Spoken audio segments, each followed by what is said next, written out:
മുണ്ടക്കൈ ദുരന്തബാധിതർക്കായുള്ള സർക്കാർ ടൗൺഷിപ്പിന്റെ നിർമ്മാണം അതിവേഗം പുരോഗമിക്കുകയാണ്. 260 വീടുകളുടെ വാർപ്പ് ഇതിനോടകം പൂർത്തിയായി.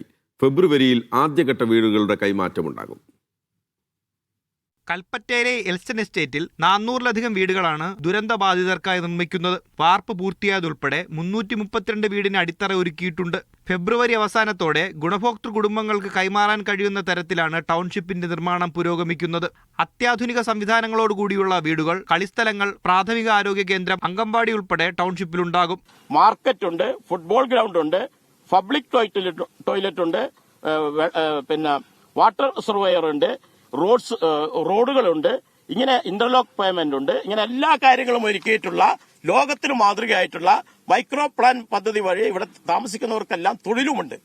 ഇതാണ് ഗവൺമെന്റ് ചെയ്തുകൊണ്ടിരിക്കുന്നത്. 5 സോണിലായുള്ള 35 ക്ലസ്റ്ററുകളുള്ള റോഡ് വെട്ടലും പൂർത്തിയായി. 9 ലക്ഷം ലിറ്റർ ശേഷിയുള്ള കുടിവെള്ള സംഭരണി, 10 സീവേജ് ട്രീറ്റ്മെന്റ് പ്ലാന്റ്, ഭൂഗർഭ വൈദ്യുത ശൃംഖല, ഓവുചാൽ തുടങ്ങിയവയുടെ പ്രവൃത്തിയും പുരോഗമിക്കുകയാണ്. മീഡിയ 1 വയനാട്.